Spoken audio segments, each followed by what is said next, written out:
Hello and welcome to Castle's Corner. I'm Coach Castle, and today you're going to be learning all about fascia, how amazing it is, and the function it plays within us, as well as how to prevent and fix musculature imbalances, posculature problems, and much more. Now, as I'm sure most of you know, fascia is an intricate and complex network of connective tissues that covers, supports, and connects all of the muscles, bones, and organs in our body. Now, I have addressed it many times before in many of my previous videos having to do with either stretching, improving flexibility rapidly, specific kinds of muscle training like sarcoplasmic hypertrophy training, as well as any lecture I've ever done on biotensegrity, as it's almost impossible to address biotensegrity without actually talking about fascia as well. But to begin with, anyways, let's just recap a couple of the basic but pretty incredible facts you might not know about fascia if you haven't heard my other videos. So for starters, fascia is incredibly strong and it can hold up to 2,000 pounds of tensile strength per square inch. Also, there is an estimated 10 times more fascia in the body than actual muscle tissue. Fascia also plays a critical role in maintaining proper posture and balance in the body throughout the biotensegrity concept, which is the idea that the body is a tensile structure where tension and compression balance each other out, essentially. Now, fascia is rich in sensory nerves and can send feedback to the brain all about the changes in the body's position and movement and, basically proprioception. Fascia can become restricted or tight, leading to pain and limited range of motion. Now, this is one of the things we'll be heavily addressing in the video. Now, fascia doesn't just cover and connect muscles, but it also wraps around the organs, the blood vessels, as well as the nerves. Now, research is increasingly showing that fascia is not just passive, but also a very active component in movement and bodily functions, as I've addressed before many times over. This is all new stuff coming out, but it's pretty cool. Now, fascia can also play a role in the body's immune response, and lots of different abnormalities in the fascia tissue have also been linked to different medical conditions. Furthermore, I guess fascia is also regenerative tissue, obviously, meaning it can repair itself after injury, but does sometimes require manual or therapeutic intervention to improve healing, ergo, why we like the massages and the acupuncture. Now, recently, fascia has gained more attention and research focus in the medical and bodywork communities, which is good, but there's a lot of once again, misinformation and wrong things about it. So today we're going to be talking all about it. I should say, in today's video, I'll be addressing a single aspect of that, which is the actual build up and conversion of fascia. So, but first things first, we're going to have to start the video at the baby stage, or the fuzzy stage, to understand how this buildup actually occurs, as why it's not always a good thing. Hello and welcome to Castle's Corner. I'm Coach Castle, and I'm here to educate you in the latest science regarding biomechanics, biochemistry, respiratory health, nutrition, and much more. Please remember to subscribe to this channel and like these videos if you find this content helpful. But now, let's go ahead and get into the video. Kind of in summary, fascia is the tissue that underlines and surrounds all of our muscles, bones, and organs, as previously addressed. Now, amongst these layers of tissue, there exists a type of delicate and fuzzy matter. This is the fuzz I spoke of. Now, this is constantly transitioning at different paces in your body, at different phases of fuzz, if you will. Now, this fuzz of loose connective tissue can appear like cotton candy, for example, when gently pulled or looked at very closely, if you will. Now, I don't know if any of you have ever had the pleasure of watching someone make cotton candy or making it yourself, but essentially it involves basically just heating sugar to a high temperature inside of a spinning cylinder with small holes. The melted sugar is then spun into thin threads by collecting and wrapping it around a stick. Now, the stick is just kind of rotated clockwise. It builds up against the actual opposite direction of the machine. But anyways, by rotating the stick, basically the threads just kind of weave together to form a net-like structure, and that grows in size with the addition of more spun sugar threads. Now, this is very similar to how a snowball grows when rolled along the ground, turning into a snowman base, etc. You get the idea, just kind of slowly compositively growing. Now, these filmy fasciae can also be found throughout the body, and these are between the layers of muscle or between the deep or superficial fascial tissue. Now, once again, just taking it back to food as a metaphor, a very simple analogy for you guys. Any of you at all who have ever had any experience ever butchering a piece of meat or even just seeing a piece of meat gets butchered, you will know that there is the meat itself. Then there's the fat that kind of surrounds and permeates the meat, the marbling as well. And then there's also the very thin layer of sinew or fascia. And while you're taking this layer off a piece of meat, you will notice that you're able to kind of run your fingers through it, and it appears very much like cobwebs. Now, you can easily part it with your fingers. Now, this is the fuzz that I'm talking about, and it exists between, once again, these muscle layers. You could just easily compare it to a piece of steak. I mean, after all, humans, we're just meat guys. We're mammals. I mean, in the Vietnam War, they used to eat us. They called us the white pig, as a matter of fact. Apparently, according to cannibals, humans taste just like pork, just to be a little bit morbid. But anyways, of course, human beings also have this fuzz, just like these pieces of meat, like a beef tenderloin or a pork tenderloin or something, you can see. And it evolves by laying on top of one another into fascial attachments and ligaments that then encompass our muscles.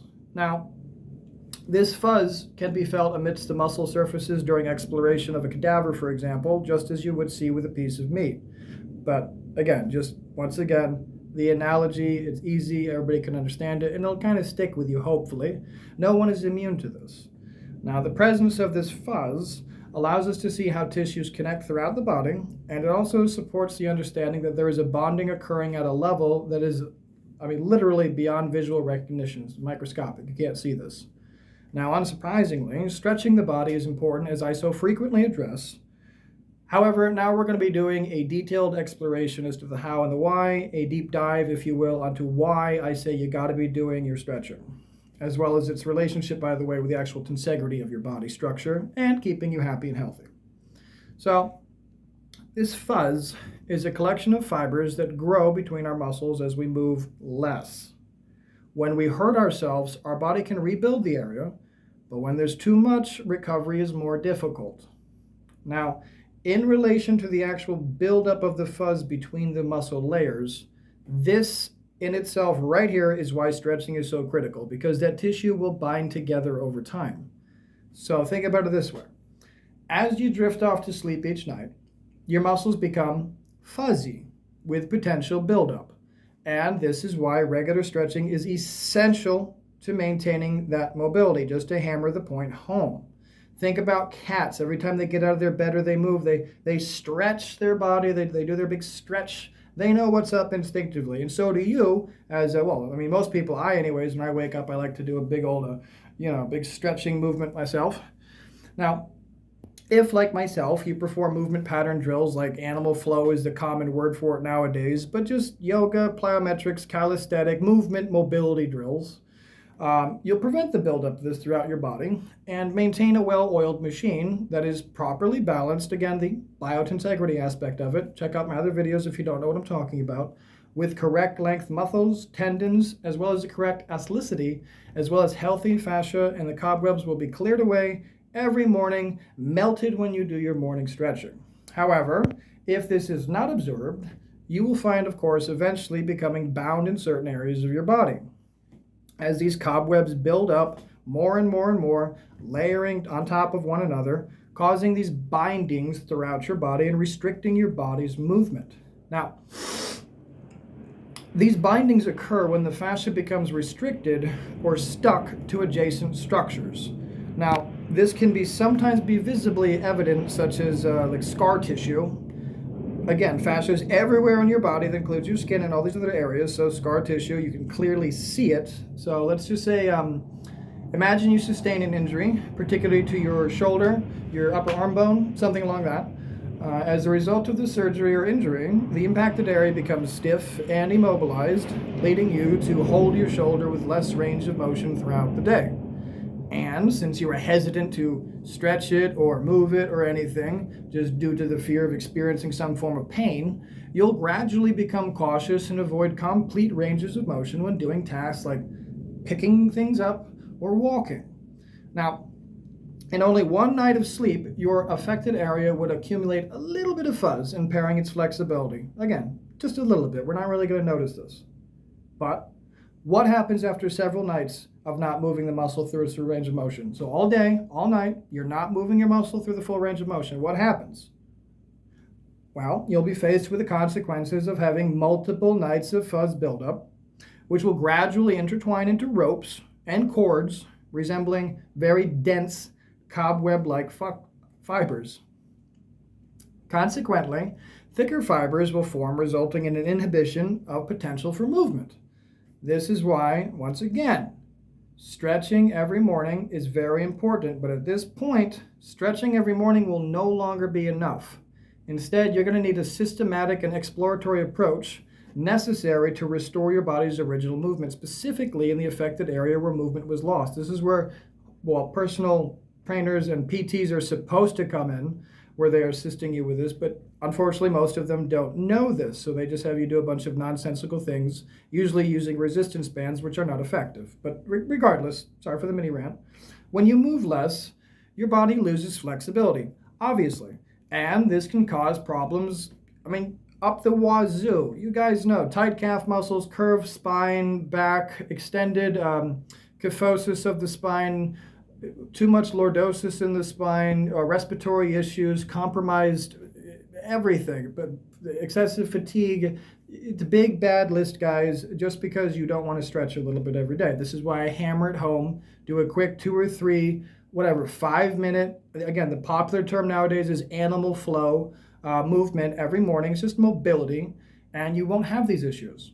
Now, these problems, of course, if you are not doing your stretching and mobility and basic exercises, will be affecting every area of your entire body, including your nerves and your mental state. Now, just think about it like this. Think about these little cobwebs building up like a young tree, a sapling. It's very flexible. It can bend in any direction, turn with the wind, but as it gets older, it becomes stiffer and more likely to break, more rigid. Just like the tree, our bodies can become more rigid and more prone to injury as we age, but that's only if you don't take care of yourself. Now, of course, as you do get older, everything deteriorates. You have to be consuming more protein. You have to be more health conscious. You have to obviously be more focused on taking care of your body through mobility and exercise, etc. But just understand that also, you're going to be getting more of a buildup of fuzz between the muscles just because you're more sedentary. And you don't want that, because essentially, because you're moving less, it's a very vicious cycle of you moving less leading to restricted movement, leading to you moving less. This is why you see all those old people like hunched over with the extended kyphosis of the spine and stuff. You don't want to be like that. Just start now. If you already haven't, couple minutes of stretching. I have a lot of videos on it. I have more videos coming up about it. But anyways, this is just a natural process of getting older, but that doesn't mean that you should become less flexible or anything else just because you're older. Just take care of yourself. It's still just 5 minutes a day. It doesn't matter who you are. It's still just 5 minutes. Now, on top of getting older, when you hurt yourselves, as previously mentioned, your body can rebuild the area, but when there is too much rebuilding, if you will, recovery will be more difficult. And this is why it's so important to practice these proper exercises that can help us move, to do mobility routines and stretch every day. Very basic things. Nothing complicated. Just check out my playlist on these. Are all very simple things to do in your living room or whatever. Very basic things anyone can do, anyone can learn. And incorporating these exercises into your morning and nighttime routines, even just the 5 minutes, will drastically reduce the buildup of fuzz and maintain your body's flexibility, your body's, let's just say, homeostasis and health in all aspects. It's all very simple. It's all very easy. You just need the right reasons and the right knowledge. So I just gave you the right reasons. Check out my playlist about how to be stretching correctly. I have more videos coming up this week specifically dealing with fascia, animal flow, mobility routines, and calisthenics. So stay tuned for those. I'll try to release one each day. And if you can, please just consider liking the video, share the video, comment on the video. Even a simple thank you or smiley face will push this video to more people and the algorithm, getting this information to more people, making their lives better. If you'd like to support me or the channel, everything is in the links in the description below. You can find it all there. Thank you, everyone. Have a great day.